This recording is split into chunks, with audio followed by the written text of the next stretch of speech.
really enjoyed my time there. I'm always going to be a Tennessee Titan for sure. But going forward, I'm excited to be here, excited to be in Philly, back home, my hometown where I was born and raised at. So it's an exciting time for me right now. I know you played a lot of different roles in Tennessee in terms of in the secondary and all that. Did they talk to you about what your role is going to be here? Nah, just try to come in, learn the playbook, develop a relationship with the guys, and just try to come in and help as much as possible. Obviously, this team has a great culture, a winning culture, has great leadership here, and I just want to come in and earn the respect of all of my teammates by first and foremost preparing the right way, taking care of my body, and doing all those little things. So try to do whatever I can to help this team win. You've only played for one team in the league. What's it going to be like on a different team now? I don't know. About to find out. It's exciting for me. It's just, obviously it's been an adjustment. It's been a crazy, 48 hours, to travel and all that stuff, and obviously join a new team during the middle of the year. But I'm excited. God works in mysterious ways, so I'm just trusting Him right now. What have the coaches relayed what they like about your skill set that fits their defense? Well, I mean, they really haven't went into all that. It's just more about, come in, do what you can, find a role, obviously, and just come help us win ball games. And so that's what I'm really more focused on. He didn't really talk about, like, oh, how great of a player you are. Like, nah, it's none of that, man. It's trying to come in and help this team win. How great of a player are you? I mean, I wouldn't say like obviously I feel like I'm a great player. But at the end of the day, it's not really about that. It's all about what I do now I'm here. I've had a great career in Tennessee, but I'm in Philadelphia. I'm a Philadelphia Eagle now. And that's what it's more about, moving forward, making plays to help this team. Do you feel like you have a lot of gas left in the tank? I'm about to find out. Yeah, of course I feel like that. This is my 8th season, but I feel really good. Coming off a bye week too. So I'm definitely feeling fresh right now. So, but like I said, I'm excited to get this thing going for sure. Joining a 6-1 team, thoughts on that? I mean, it's great. Obviously, like I said, this team has a winning culture, great culture here, and I'm just looking to add on to that. So, yeah, man, it's definitely feels good to wake up 6-1 for sure. Assuming you start, both safeties will be from Middle Tennessee State. Did you already know Reed, and what is your relationship with him? And Yeah, I didn't get a chance to play with Reed in college, but obviously I kept up with him his whole career, and we actually trained together this offseason in Nashville. He lives in Nashville during the offseason. I live there as well. So we trained. We were really cool friends. So excited to be joining the secondary with him. What do you make of his game? About playing together?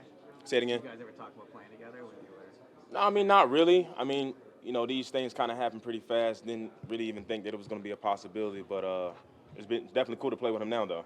What do you make of his game? I think he's a really great young player. Obviously, last year he's kind of came in. I think it was some injuries or something like that. Came in, made a big play against Green Bay. I think caught his first interception against Aaron Rodgers. So I don't think I picked off Aaron Rodgers yet. So that's pretty cool. But no, I think he's a really instinctual player, physical player, really smart. So I'm going to lean on him a little bit too. Obviously, trying to learn the playbook and everything. So kind of get my feet wet. It's well documented that you moved when you were 14. What were your Philly roots like, and how close have you kept to the city since moving? Yeah, so it's crazy. I was telling some of the guys. So my mother passed away last year, and so obviously we played Philly last year. We lost that game. But the time before that, I had to come back to bury my mother, and the 2 times before that was to bury my grandmother on my dad's side and my mother's side. So it feels good to be coming to Philly on a good note. But obviously, my entire family lives here. My siblings are still down in Atlanta, but the rest of my family, uncles, aunts, they're all up here. So obviously, everybody's super excited. I really haven't even been able to get back to all the text messages and calls and stuff like that. I'm just trying to learn this playbook right now. So eventually I'll get back to everybody else. So, but nah, man, obviously enjoy growing up in this city, and it feels like home. And what part of Philly? West Philly, yeah, 52nd Street. When you look back at the years you spent growing up here, what are some of the memories that stand out? Things in the area. Just growing up with my family. I have a big family. My mom has 7 kids. My grandmother on my dad's side, she has like 70-something grandchildren. My dad had a lot of kids. Uncles had so just growing up around a big family. The cookouts, I remember vividly being younger. Obviously watching the Eagles lose the Super Bowl a while back and being at my aunt's house and everybody storming the streets, pissed off and super upset. So vivid memories of the Eagles, and obviously the B-Dog days, Donovan McNabb and Brian Westbrook and all those guys. So obviously my whole family's an Eagles fan. So. how'd you get the nickname the Mayor? I just got the nickname because I went to school in Tennessee, 30 minutes outside of Nashville, Middle Tennessee State. So everybody kind of jokes like, hey, you're the mayor of the city or whatever, because I'm just, everybody, it's funny because most people in the community think that I'm from Nashville, from the area. So our broadcaster announcer, Mike Keith for the Titans, he kind of just coined the word, the mayor of Murfreesboro, and it just kind of stuck with me. Versatility has been a part of your, really a lot of your hallmarks. A lot of people say you're very versatile, and you've done that. What allows you to be so versatile? I just think it's just my skill set, number one, but a lot of versatility, man. Just being able to watch a bunch of film, take care of my body, and the training that I do. Yeah, it just comes from, I guess something that God blessed me with, Kevin, what's it like being in the secondary now with veteran guys like Slay and Bradbury? Like, how much do you think you guys can help each other? Yeah, it's pretty awesome. Obviously, I followed both of their games for a while. I was in the Senior Bowl with JB, and obviously I kept up with Slay. We have a lot of mutual friends.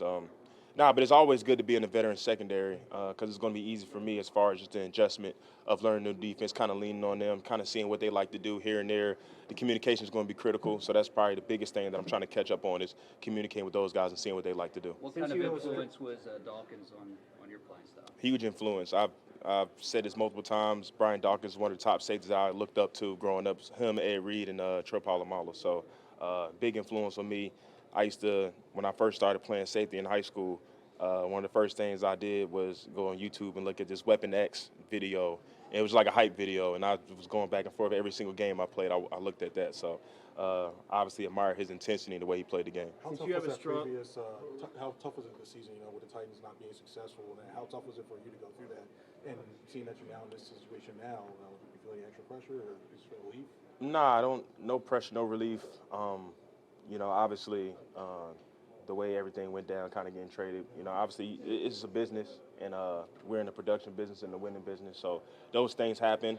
I don't really want to talk too much on my previous situation in Tennessee as far as the losing and stuff like that. It's just kind of unfortunate, but like I said, man, I'm happy to be here.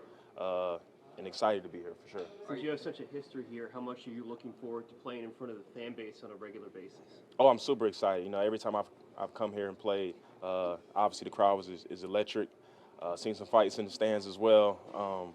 But the fans are crazy in a good way though. They support this team, so I'm excited about that. And I think we only have one more 1 o'clock or 12 o'clock game, so a lot of primetime games. So I'm excited about playing in primetime. At the time you moved, at the time you moved, were you going to high school at that point? Were you in high school? Yeah, no, I was going to high school, so I didn't have an opportunity to go to high school here. I went to high school down in Georgia, in Atlanta. So. And what high school would you have gone to here? Honestly, I would have probably went to Overbrook, honestly, because I was right off 52nd and Lancaster, so it was right up the street. Are you tight with AJ? Yeah, we are. Good friends. Obviously, I think it was the first call I made when everything went down.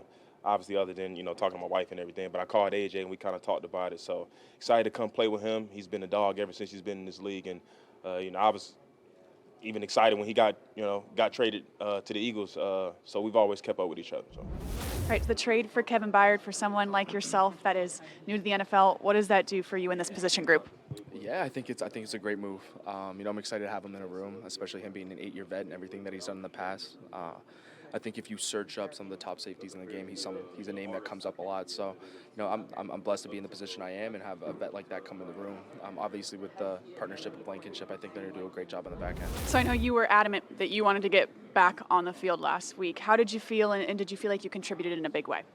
I thought I played my role right. Anytime that you have an opportunity to go on the field, it's a big one, especially in the game that we had coming up. And again, I think it was. I was strong going in. I was confident going in, and I was just happy to get back out there. And especially coming after a 3-week injury, it was good to, kind of feel the game again, and kind of get back in and play some dominant football. And everyone was talking about this high-flying Dolphins offense going into that week. In your eyes, how do you feel like this defense was able to shut it down? Well, we did what we needed to do. I think Sean Desai had a great game plan going in, and then our coaches all bought into it. If you kind of look at what Buffalo did and we did, it was very similar game plans. And, so we just kind of played a looser coverage and just played vision break. And, I think that was the biggest thing going into this week is we just wanted to – because what they want to do is they wanted to get the ball – they want to throw the ball quick and just get into their playmakers' hands and just do what they do with Tyreek Hill and the rest of the bunch. So, but I thought we had a dominant game plan coming out. We just talked to Kevin Byard, and it seems like he has just a true veteran presence about him. Do you have questions planned, or is it just something you feel like is going to develop naturally? Yeah, I think you can just learn from observation. Absolutely. You know, especially with a guy like that coming into the room, there's nothing but good things that can come from that, right? So I'm excited. I'm excited that he's in the room. I'm excited the leadership that he's going to bring to the team, and yeah, I think that's a great move by them bringing him in. We gotta make sure that we just leave last game with the last game. It's gonna be a new one. It's hard to play teams twice on their part and our part. So it's just about who carry out the game plan at the end of the day. Sorry if this was asked already, but It was. for you and someone like Kevin Byard, what does that kind of show to you guys that if there is a hole, there is an injury, how he's going to go out and do what he needs to do so that you guys can kind of keep producing at the high level that you are? Well, I mean, Howie's has done a great job with building this roster, especially off some of the guys we lost, and then bringing some of the guys that we needed back, and to be able to get a stud in the middle like that, especially in the back end where we haven't been doing so great. It's been a revolving door of different injuries and different people in those positions. I just think that you can tell that he really wants to win, and sometimes you got to give up some stuff because T. Edmonds was a great teammate, great guy, and I know that for him, he's a businessman. He understands it, and so he wasn't really too bummed about it other than just he's not gonna see us. But I know that Kev is gonna come in, and from what I know already, can't wait to see him making plays in Kelly Green. As far as some of these high-profile trades that you guys have made in season, Ajayi, Tate, Quinn, some have worked out better than others. What's I guess the key and what's the challenge to joining a team midway through? Well, the key is for them to come in and show exactly what they've been doing, be that guy that's out there making plays. But the challenge is getting them up to speed, trying to get them to get comfortable and playing fast on what the side wants. But I think that, they're going to do a good job of that because he's a vet. This is his first rodeo, huh? Being on another team. He's been with Tennessee the whole time. Right. So, but I'm sure coordinators, he's probably changed a lot. And so once he kind of gets the gist of what the sides want, and everything else will kind of pick up as we go because we got great communication in the back end. Once you know a certain coverage, you know it. And then once we calling it, it's just all about knowing what spot and what they run, the weekly, game plan of what they run and what they do, and then what's the call is going to be, and then just kind of make it work off what you see. And so I think him being a vet is going to help him already. And then, it's just all about just practicing it, seeing what it look like out there. Because, you won't, right now we got walkthrough, but tomorrow we'll have more of a run through. And, every day just keep getting better. But it's just, they got to have that mindset of just wanting to keep getting better every day. PG, in your experience, when the team gets when Howie loads up right before the deadline, I guess what's the message it sends to the locker room? It just sends that he's trying to win. When you get good players like that, and you don't really have to give up too much, I think that it's a win. But it got to win with him coming and making plays and being that void of where Howie thought was a void. So I think it's just all about us just being able to have that chemistry together. So I think we will because we do got a chemistry now. And, I know Kev has a good track record, a good background of what people have been saying about him. So it's just more about him making plays because personality is there. PG, Sean Desai was mentioning that he wants his players to feel like they have ownership of the defense. Just curious what that means to you and how that kind of manifests itself. That just means he listens to us on what we like, what we don't like, and while sometimes he might have to do certain things because of what he believes is going to happen. But he's definitely open to hearing us more, and instead of just saying this is the scheme, learning and just run what I call, because you get those too. But I think that we the ones that's playing, so he always want to put us in position, and I think that's what that means. Does it mean a lot to you? Yeah, that means a lot. It just show you how much you have to be a player's coach in this thing because even if I was a coach, me being a player, I do understand people want to have their input. They might see something that I might not see, and then it might make me think about some things. And I know, just even when we had Jim was like, man, y'all made a good suggestions that I never really thought of, and now you got me thinking.